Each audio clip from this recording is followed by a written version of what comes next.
Good morning all of you. आप सभी का स्वागत है आज के इस वीडियो लेक्चर में। आज हम लोग बात करेंगे एंटी इन्फ्लुएंजा ड्रग्स के बारे में।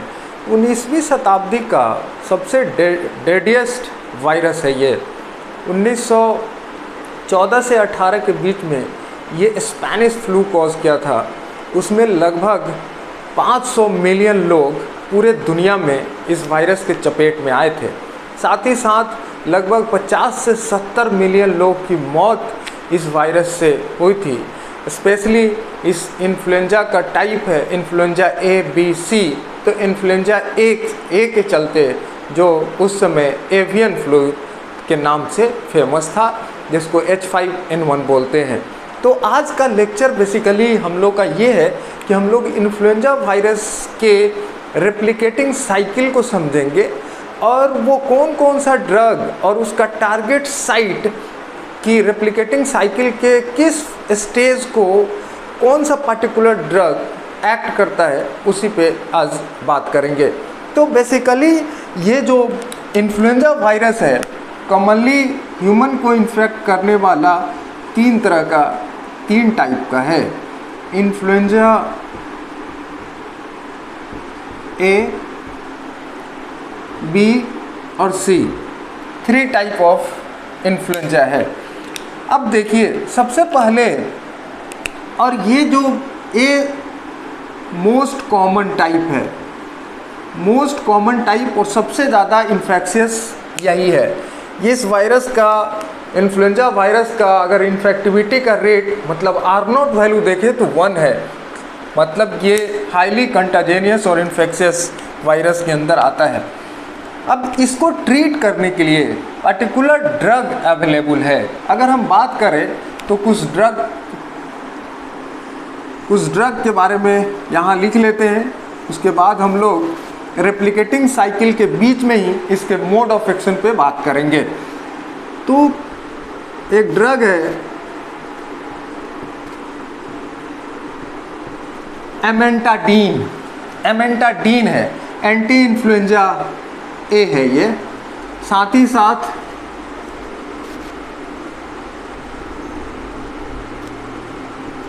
रिमेंटाडीन, ठीक।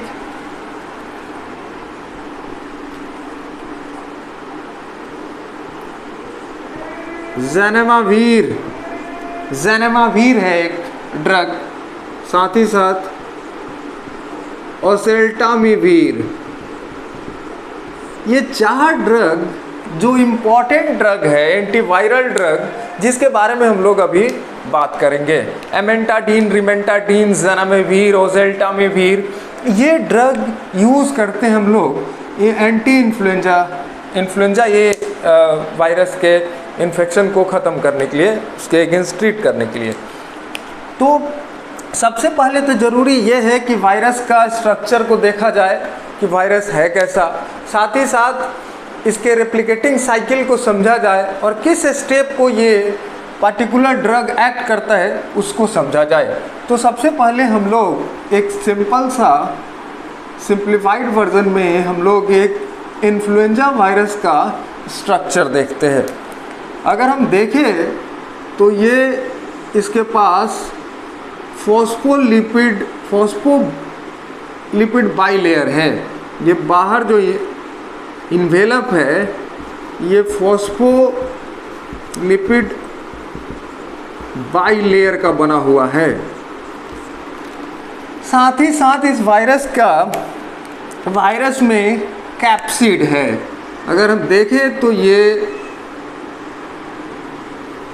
इसके अंदर कैप्सिड है और इस कैप्सिड में जीनोम है और जीनोम इसका बहुत इम्पोर्टेंट है। ये आरएनए जीनोम है, वो भी सेगमेंटेड है। 1 2 3 4 5 6 7 8 सेगमेंटेड आरएनए है। इसका जीनोम कैसा है अगर बोले, ये है कैप्सिड, उसके बाद ये है genome RNA negative sense, single standard है, यहाँ लिख लेते हैं single standard RNA negative sense का है। साथ ही साथ इसके पास 2 स्पाइक प्रोटीन है जो बहुत इंपॉर्टेंट है। स्पाइक प्रोटीन को समझना बहुत ज़रूरी है। एक स्पाइक प्रोटीन ऐसा है सरफेस प्रोटीन, और दूसरा स्ट्रक्चरली अलग तरह से दिखाते हैं, एक ऐसा है, ऐसा। देखिए ये दोनों बहुत इंपॉर्टेंट है। साथ ही साथ एक और स्ट्रक्चर का चर्चा अभी ही कर लेते हैं। इसके सरफेस पर एक आयन चैनल होता है जिसको बोलते हैं M2 आयन चैनल, बहुत इंपॉर्टेंट चैनल है। अभी जो ड्रग का चर्चा करेंगे इसी चैनल पर एक्ट करता है। कुछ ड्रग जैसे एमेंटाडीन, रिमेंटाडीन इसी M2 आयन चैनल पे एक्ट करता है। अब देखिए single standard negative sense RNA है। याद रहे HIV वायरस के अंदर सिंगल स्टैंडर्ड आरएनए है, लेकिन वो पॉजिटिव सेंस का है। साथ ही साथ इसके पास कैप्सिड है, इसके पास स्पाइक है। 2 सबसे इंपॉर्टेंट इसके पास स्पाइक है जो जानना चाहिए। एक है हीमोग्लूटिनिन, जिसको HA शॉर्ट में लिखते हैं, हीमोग्लूटिनिन। और एक और है न्यूरामिनिडेज, इसको भी N और Na लिख सकते हैं शॉर्ट हैंड, ठीक है। तो ये कंप्लीट इन्फ्लुएंजा वायरस है। और स्पेशली अगर हम बात करें ये स्ट्रक्चर का, तो इन्फ्लुएंजा A है, ये इन्फ्लुएंजा A टाइप का है। ऐसा इसलिए बोल रहे हैं कि इन्फ्लुएंजा B के अंदर ये M2 आयन चैनल नहीं होता, बाकी होता है। बाकी सब genome single standard negative sense का है, कैप्सिड होगा ही, HA होगा ही, Na होगा ही, न्यूरामिनिडेज होता ही होता है। अब ये वायरस कॉज क्या करता है? अभी थोड़ी देर पहले बोल रहे थे अपर रेस्पिरेटरी ट्रैक को ये इन्फेक्ट करता है। एरोसोल के through person to person transmit हो सकता है, भाया टी रूट, किसी कारणवश से ये टी रूट के थ्रू अपर रेस्पिरेटरी ट्रैक में इंटर कर जाता है। तो इस पर्टिकुलर वायरस के लिए upper respiratory tract epithelial lining के अंदर पार्टिकुलर रिसेप्टार है।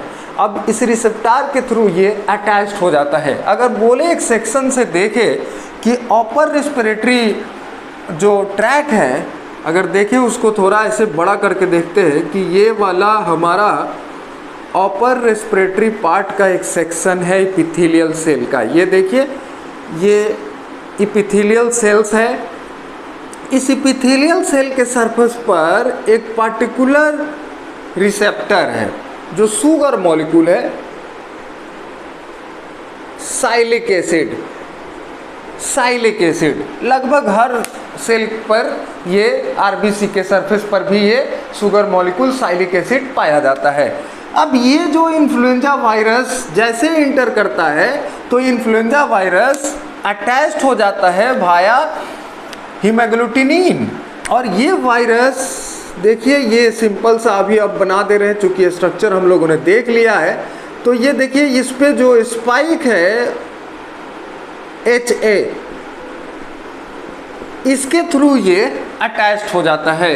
अगर ये ऐसे करके देख ले, ये जीनोम है इसका, सेगमेंटेड आरएनए होता है। ये 8 का क्या मतलब है? ये सेगमेंटेड आरएनए है, ये सेगमेंटेड आरएनए है।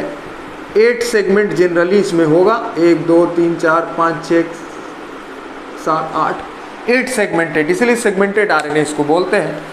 अब देखिए जैसे साइलिक एसिड के थ्रू ये अटैच्ड हो जाता है तो after attachment receptor mediated endocytosis होता है। क्या होगा इसके बाद? दूसरा प्रोसेस, इसको बोलते हैं receptor mediated endocytosis. Endocytosis, receptor mediated endocytosis हो जाता है। मतलब रिसेप्टर के मदद से ये अंदर आ जाता है। और ये जैसे अगर ये आपको दिखाएं तो ये क्या होगा कि रिसेप्टर के मदद से ये ऐसा ये वायरस अंदर आ गया। वायरस ये अंदर आ गया, इसका ये मतलब हुआ कि वायरस लिपिड बाइलेयर इसका अंदर है ये, और साथ ही साथ इसके अंदर ये कैप्सिड है और ये इसका जीनोम है 8 सेगमेंट, और इसमें ये हमारा M2 आयन चैनल है।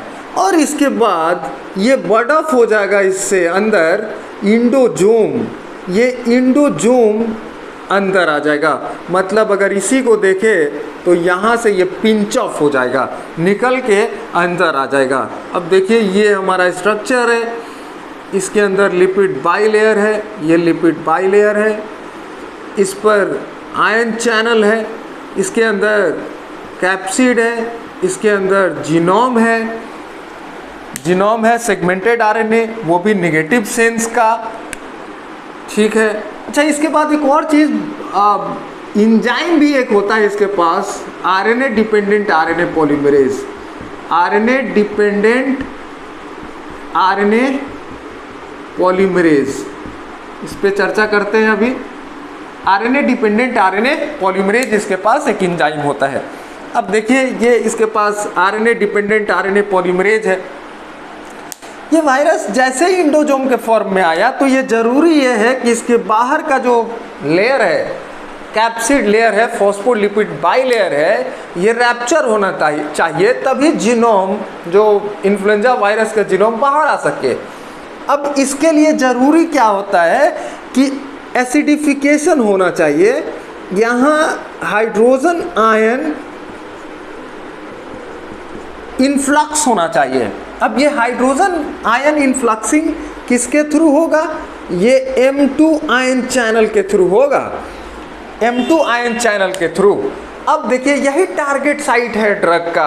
अगर हम बोले कि यही M2 आयन चैनल को जैसे ब्लॉक कर देंगे ये एसिडिफाई नहीं हो पाएगा, मतलब इंटरनल pH लगभग 5 के बराबर नहीं हो पाएगा, अप्रॉक्स 5 to 5.5, तो यहाँ से रैप्चर नहीं हो पाएगा कैप्सिड का। और जब तक ये कैप्सिड का रैप्चरिंग नहीं होगा, मतलब अनकोटिंग नहीं होगा, तो इसीलिए इस ड्रग को एमेंटाडीन और रिमेंटाडीन को रखते हैं अनकोटिंग इनहिबिटर ड्रग के अंदर। ये अनकोटिंग को इनहिबिट करता है, मतलब कैप्सिड के लेयर को रैप्चर होने से रोकता है। कैसे रोकता है? क्योंकि M2 आयन चैनल ब्लॉक कर देता है, और जैसे M2 आयन चैनल ब्लॉक करता है इसका मतलब है कि यह हाइड्रोजन आयन अंदर नहीं इंटर कर पाता। हाइड्रोजन आयन जब अंदर इंटर नहीं कर पाएगा एसिडिफिकेशन ब्लॉक हो जाएगा, और जब एसिडिफिकेशन ब्लॉक हो जाएगा तो अल्टीमेटली अनकोटिंग ब्लॉक हो जाएगा। इसीलिए यहाँ पे जो ड्रग का टारगेट साइट है ये किस ड्रग के लिए? एमेंटिडीन, एमेंटिडीन, और दूसरा ये रिमेंटिडीन, ये दोनों का एक ही साइट है। अब ये है कि इसमें दोनों में कुछ डिफरेंस है कि एमेंटिडीन भी सेम मैकेनिज्म है वर्क करने का, रिमेंटिडीन भी, लेकिन डिफरेंस क्या है? दोनों के पोटेंसी पे अंतर है। ये ज़्यादा रिमेंटिडीन ज़्यादा पोटेंट है, साथ ही साथ इसका लेस एडवर्स साइड इफेक्ट है, न्यूरोटॉक्सिसिटी कम है, ओरल डाइल्यूशन इसका ज़्यादा है, इसका रिमेंटिडीन का, तो इसलिए इसको और इफेक्ट भी लॉन्ग ड्यूरेशन के लिए है रिमेंटिडीन का एमेंटिडीन के कंपैरिजन में, इसलिए इसको यूज़ करते हैं। और साइड इफ़ेक्ट भी बहुत कम है, क्योंकि ये सब ड्रग का साइड इफ़ेक्ट बेसिकली अभी हम बात करते हैं CNS पे बहुत ज़्यादा है, GIT डिस्ट्रेस कॉज करता है, तो इसके अंदर रिमेंटिडीन में थोड़ा सा न्यूरोटॉक्सिसिटी कम है। और ये दोनों ड्रग, जैसे ये भी याद रहे कि ये पार्किंसंस वाले पेशेंट्स के अंदर, किसी को अगर पार्किंसन डिजीज़ है तो पार्किंसन डिजीज़ वाले पेशेंट्स में भी एमेंटाडीन यूज़ किया जाता है, ठीक है।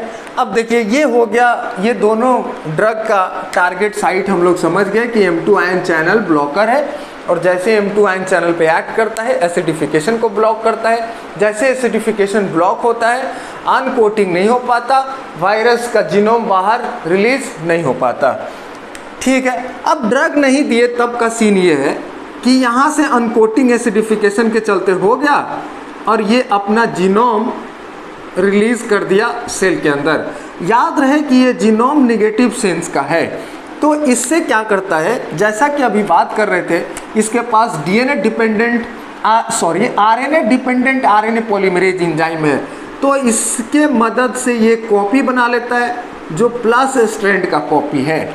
अब इस प्लस स्ट्रैंड के कॉपी बनने से क्या होगा कि अब ये प्लस स्ट्रैंड डायरेक्टली एमआरएनए की तरह एक्ट करता है। अब इस पे ये राइबोसोम लगा के पूरा कैप्सिड प्रोटीन, मतलब इसका ट्रांसक्रिप्शन ट्रांसलेशन करा के, ट्रांसलेशन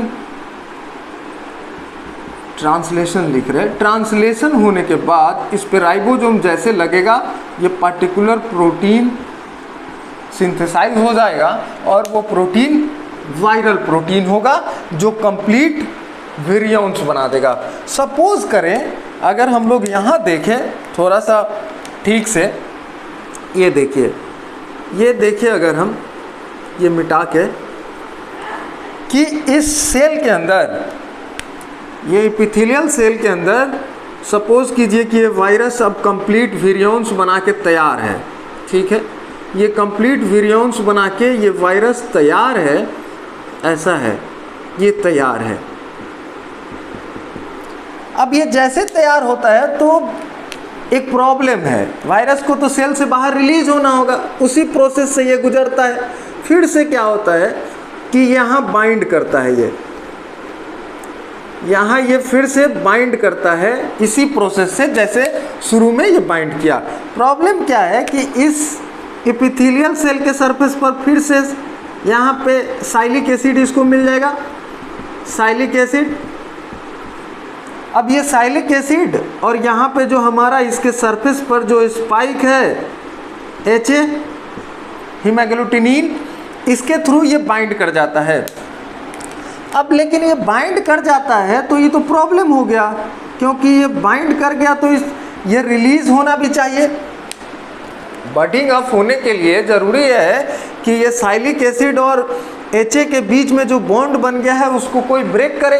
तो इस वायरस के पास अच्छा मैकेनिज्म ये है कि ये जो आप स्ट्रक्चर देख रहे हैं, ये जो स्ट्रक्चर देख रहे हैं न्यूरामिनिडेज क्या करता है कि इस साइलिक एसिड और HA के बीच बॉन्ड को तोड़ देता है और ये रिलीज कराता है, ठीक है। अब देखिए यहीं पे ड्रग है। अब यहाँ पे जैसे ये ड्रग देख रहे हैं ज़नामिविर और सेल्टामिविर, ये दोनों ड्रग का टारगेट साइट अगर कोई पूछे तो न्यूरामिनिडेज है। मतलब न्यूरामिनिडेज वायरस ऑलरेडी अपना रेप्लिकेटिंग साइकिल पूरा करके वायरस एक कंप्लीट विरियंस असेंबल जरूर कर लिया है, पैकेज जरूर कर लिया है, लेकिन उसके साथ एक प्रॉब्लम हो गया कि ये फिर से ये जब बर्ड ऑफ होना चाहता है तो ये साइलिक एसिड के साथ अटैच्ड हो गया। अब इसको चाहिए कि न्यूरामिनिडेज एक्टिविटी के थ्रू ये साइलिक एसिड का बॉन्ड तोड़ ले और रिलीज हो जाए, लेकिन हम लोग के पास ज़नामिविर और ओसेल्टामिविर ड्रग है जो न्यूरामिनिडेज के इंजाइमेटिक एक्टिविटी को ब्लॉक कर देता है। इसका ये मतलब हुआ कि किसी इंडिविजुअल को इन्फ्लुएंजा वायरस का इन्फेक्शन तो हो गया और होने के बाद रिलीज नहीं होगा वायरस, मतलब कि लिमिटेड इन्फेक्शन हो पाएगा, क्योंकि एक सेल जैसे इन्फेक्टेड है अगल बगल के किसी सेल को इन्फेक्ट नहीं कर पाएगा, क्योंकि ये बर्ड ऑफ नहीं हो पा रहा है ज़नामिविर और ओसेल्टामिविर के वजह से।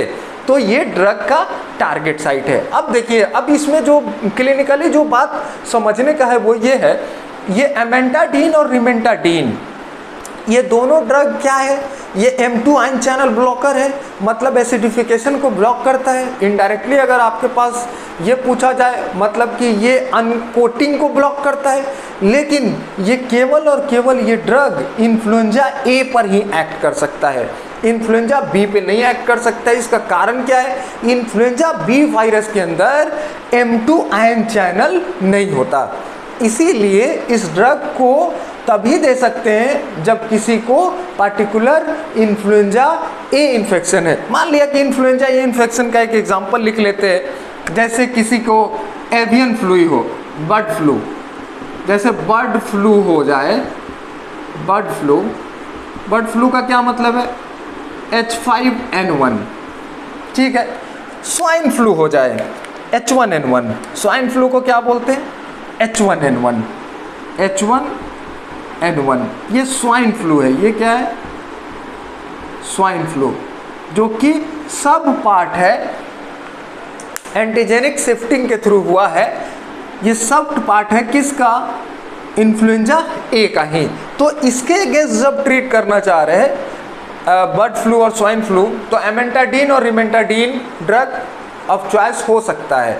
लेकिन अगर इरेस्पेक्टिव कि ए है, बी है, सी है, इन्फ्लुएंजा का कौन टाइप है, तब हम लोग ज़नामिविर और ओसेल्टामिविर यूज़ कर सकते हैं। एक और चीज़ है कि अगर इस ड्रग के अगेंस्ट रेसिस्ट कर गया ये वायरस, तब भी ये ज़्यादा कारगर है ओसेल्टामिविर और ज़नामिविर, क्योंकि ये इस पे एक्ट नहीं करता, M2 आयन चैनल पे एक्ट नहीं करता, न्यूरामिनिडेज पे एक्ट करता है। इसीलिए ये ड्रग ऑफ चॉइस है ज़नामिविर और ओसेल्टामिविर। अब देखिए, जैसा कि साइड इफ़ेक्ट पे बात कर रहे थे कि एमेंटाडीन और रिमेंटाडीन में प्रेफर करते हैं हम लोग जनरली किसको? रिमेंटाडीन को। क्यों? एमेंटाडीन का अगर आप साइड इफ़ेक्ट देखें तो जैसे एमेंटाडीन बोल रहे हैं साइड इफ़ेक्ट, ये ड्रग का साइड इफ़ेक्ट क्या हो सकता है? सबसे पहले तो ये ड्राई माउथ कॉज करा देता है। दूसरा क्या कर सकता है? ये loss of appetite, loss of appetite. तीसरा nausea, vomiting, diarrhoea, abdominal pain. ये सब कुछ कॉमन साइड इफेक्ट है जिसको बोलते हैं जीआईटी डिस्ट्रेस। ये क्या है? Gastrointestinal distress. ये जीआईटी डिस्ट्रेस कॉज कर सकता है। लेकिन एमेंटाडीन दरअसल इससे ज़्यादा इसका इफेक्ट है हमारा सीएनएस पे, सेंट्रल नर्वस सिस्टम पे। सेंट्रल नर्वस सिस्टम पे इसका ज़्यादा एडवर्स इफेक्ट है सीएनएस पर, सीएनएस पे। एमेंटाडीन का adverse effect central nervous system पे क्या हो सकता है? वैसा ये ड्रग के बाद वो पेशेंट हैलुसिनेशन में जा सकता है। हैलुसिनेशन होगा उसको, एंजाइटी होगा, ठीक है, डिस्ट्रेस होगा, स्ट्रेस होगा। इसके बाद हैलुसिनेशन, एंजाइटी, स्ट्रेस, सबसे बड़ा क्या है? सुसाइडल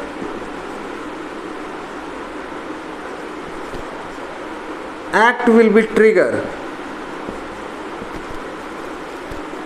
मूड स्विंग होगा,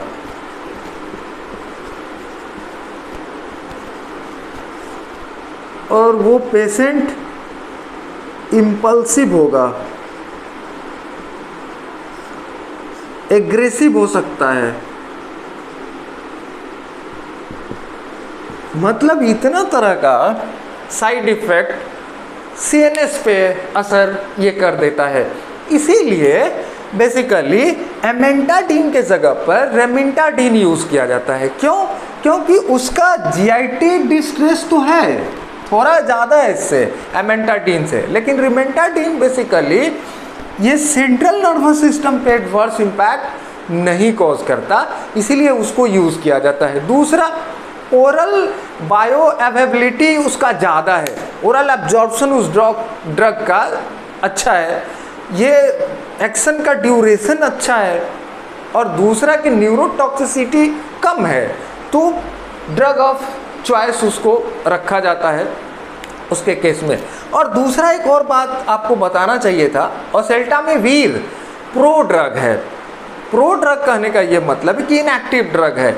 जैसे हम लोग लेते हैं ओसेल्टामिविर को, तो ओसेल्टामिविर बेसिकली जैसे हमारे इंटेस्टाइन के अंदर जो स्ट्रेज एंजाइम है वो कन्वर्ट कर देता है उसको एक्टिव फॉर्म में, और तभी वो एक्टिव फॉर्म में यूज होता है। लेकिन इसके पार्ट अगर हम बात करें, इसका ओरल एब्जॉर्प्शन वैल्यू भी अच्छा है, लेकिन अगर बात करें ज़नामिविर का, तो उसको हम लोग ओरली नहीं लेते, उसको ज़्यादातर बेसिकली इन्हेलर के फॉर्म में लेते हैं, पाउडर इन्हेलेशन के फॉर्म में उसको लिया जाता है, क्योंकि ओरल डाइल्यूशन उसमें कम है। इसी कारण से उसका यूज़ बेसिकली हम लोग करते हैं इसके पाउडर के फॉर्म में, और इन्हेलर में डाल के उसको यूज़ किया जाता है अपर रेस्पिरेटरी ट्रैक्ट इन्फेक्शन को ख़त्म करने के लिए, अगर किसी को फ्लू का साइन आ रहा है और जब इन्फ्लुएंजा इन्फेक्शन हो चुका है तब का सिचुएशन है। तो ये लेक्चर बेसिकली इन्फ्लुएंजा वायरस के लाइफ साइकिल पे था, उसके ड्रग पे था, उसके ड्रग का मोड ऑफ एक्शन, एग्जैक्टली कहाँ ड्रग एक्ट कर रहा है उस पे था, किस ड्रग को कब यूज़ करते हैं, इन्फ्लुएंजा ए के अगेंस्ट कौन सा ड्रग ऑफ चॉइस होगा, बी सी के अगेंस्ट कौन सा होगा, अगर रेसिस्ट कर गया इन्फ्लुएंजा ए तो कोई ड्रग रेसिस्ट कर गया है इन्फ्लुएंजा के अगेंस्ट, तब मेरे पास कौन सा ड्रग का चॉइस होगा, और साइड इफ़ेक्ट क्या हो सकता है, तमाम तरह के बातों पे हम लोग आज डिटेल में लेक्चर किए। Thank you. अगर आपको ये मेरा लेक्चर अच्छा लगा हो तो दोस्तों के साथ शेयर करना ना भूलें। थैंक यू, धन्यवाद।